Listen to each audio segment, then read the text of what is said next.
CBS News Miami. Good afternoon, and thank you for joining us. I'm Naja Sherman, and welcome to CBS News Miami's 4 p.m. Quickcast. Let's take a look at today's top stories.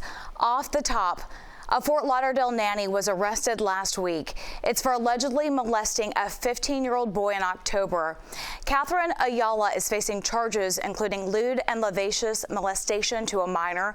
She allegedly had the boy touch her breasts. Police say she also touched the boy's genitals. The teen's mother walked in and witnessed what happened. The 53-year-old worked as a personal assistant and nanny to the family for 2 years. A devastating situation out of Miami. A pedestrian struck and killed by a trolley. CBS News Miami's Tanya Francois has the report. I'm Tanya Francois with CBS News Miami in the city of Miami, the Little Havana neighborhood, right at the intersection of 8th Street and about 36th Avenue. This trolley, we are told, was involved in an accident. A man who had been riding the trolley, he got off. Police say he tried to remove his bike from the front of the trolley when somehow he got ran over. That bike is wedged underneath the vehicle. The man was also underneath the vehicle. Miami Fire Rescue was able to remove him. They tried to perform life-saving rescue, but were unsuccessful. Unfortunately, the man is deceased right here on the scene. Miami Fire, Miami Police, they tell us the man is believed to be in his 50s. He has not yet been identified. We are here. We will have more details on this story at 5 p.m., including how traffic has been backed up at this busy intersection. In Miami, Tanya Francois, CBS News. New details this afternoon. It is in the case of a deadly shooting at a nightclub in Miami Beach. Police tell us they have arrested Devon Rowe in connection to the homicide of Marley Case. He was arrested in Broward. The shooting happened Sunday morning at the Exchange nightclub. Police say the victim was taken to Ryder Trauma Center. He later died from his injuries. The suspect has been charged with 1 count of second-degree murder. Our Ted Scouten is working the story, and we'll have the very latest coming up tonight at 5. Always alerting, always tracking. This is Next Weather. And taking a live look outside across South Florida, a hazy day, and it is hot out there. Next Weather Chief Meteorologist Ivan Cabrera is tracking it all. Ivan. Yeah, and can you imagine today will be the coolest of the next several days. So we are in for it here, and it's the kind of humidity, the kind of temperature setup that we see in the middle of summer, not early May. So we are going to be in an extended period of heat. In fact, I think the National Weather Service is just mulling over the exact numbers here, but they'll likely issue a heat advisory, especially as we head into Wednesday. We're sitting in the mid and upper 80s right now. Despite that, the humidity and the feels like temperature, that's calculated in the shade. So you see what we're doing here. 97 in Fort Lauderdale, 95. This time tomorrow will be triple digits, and the day after that, and the day after that. And as far as cloud cover, yeah, that looks a little meaner than it actually is. A couple showers out of it potentially here with this southeast wind, but it's not going to do much. In fact, the rain chances are pretty low. The significant rain is still well up to the north, and eventually this front may make it to us by the end of the week. Even if it stalls to our north, that will allow for a little extra moisture to pool up here and our rain chances going up, so we could get some relief in the afternoons. But for the next couple of days, don't expect much. If you're stepping out tonight, again, that slight rain chance. Otherwise, we're looking mostly cloudy with temperatures in the mid to low 80s by the time we get into 11 p.m. There is the problem there. Feels like temperatures. This is the hottest we've had it so far this year, and this is the kind of stuff we see in July. 100 to 108 is what it's going to feel to the body. The temperatures tomorrow is the coolest day, and then we climb into the mid 90s. That'll put us in record territory, and that continues Friday. And it looks to me right now like it will continue into the weekend, because that front's really not going to have a good time, enough time to push down to the south and bring us some slightly cooler air. Along with the heat, of course, is this humidity. Now we're getting into the oppressive stages, so the dew points are well into the 70s, and that's important because that's what makes it feel not just hot and humid during the day. I think we're going to have nights here tonight, tomorrow night, where temperatures will likely not go below 80 degrees. So we're not going to get much of a break. A few inland showers. This front lives to the north. Isolated storms. We'll see that in the 7-day forecast. But generally, a hot and humid pattern setting up here for us with not much in the way of moisture as we head through Tuesday. Again, a south to southeast wind. That'll bring us a slight chance of a shower, but rain chances right around 10%. These these are the feels like numbers for tomorrow with 90s and 100s, and the forecast will keep temperatures in the upper 80s to lower 90s through the evening. Here's the 7-day forecast, and you see the problem. 93 tomorrow, 96, 96, but some slightly higher rain chances could bring us a little bit of relief in the afternoons. A community is mourning the loss of a 15-year-old girl. She was killed while water skiing this weekend. Police are now trying to track down the person responsible. CBS News Miami's Peter Dench explains what happened. Starting at 5, a young girl's life cut short by a boating collision that claims her life.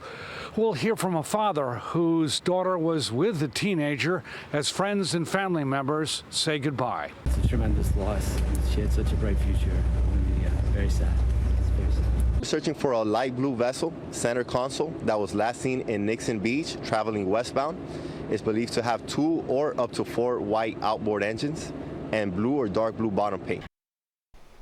2 people now fighting for their lives in the hospital. A car struck a couple earlier this morning in Pompano Beach. CBS News Miami's Morgan Reiner has the report.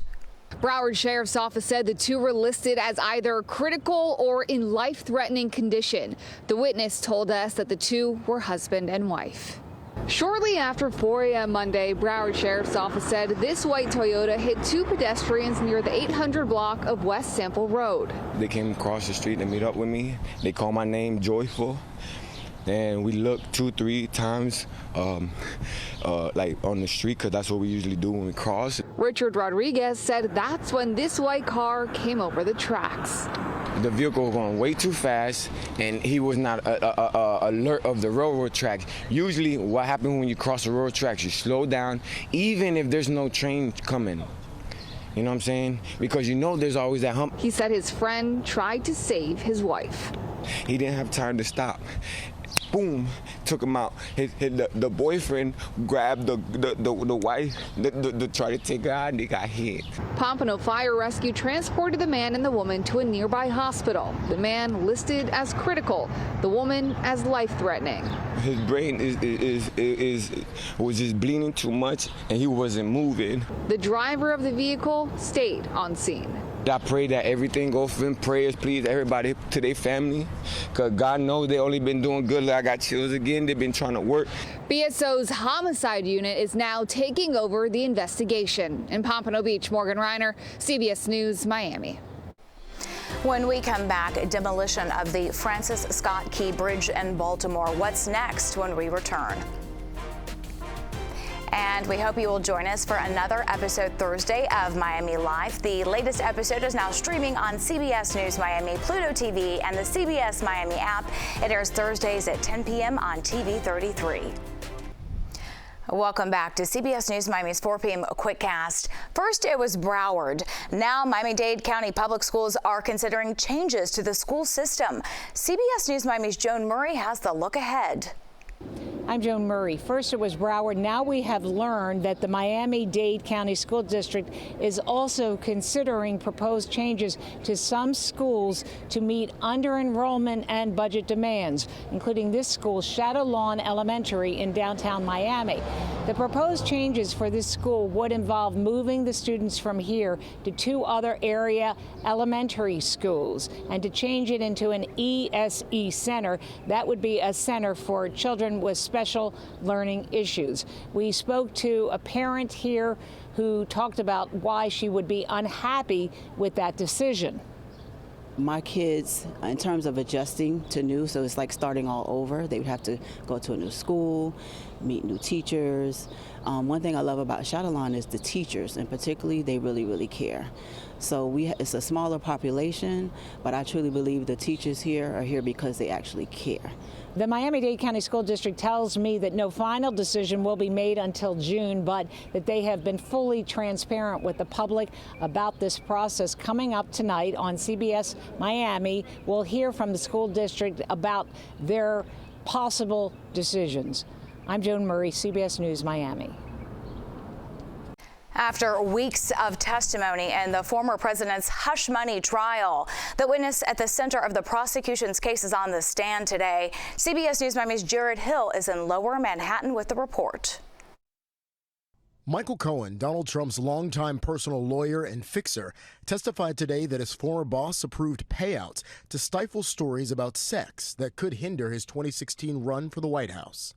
Trump is accused of authorizing Cohen to pay $130,000 to adult film star Stormy Daniels to keep her quiet about an alleged 2006 sexual encounter with Trump.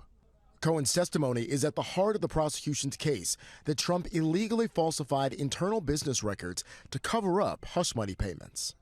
I'm innocent. This is a political witch hunt. Trump, under a gag order, did not mention Cohen before entering court.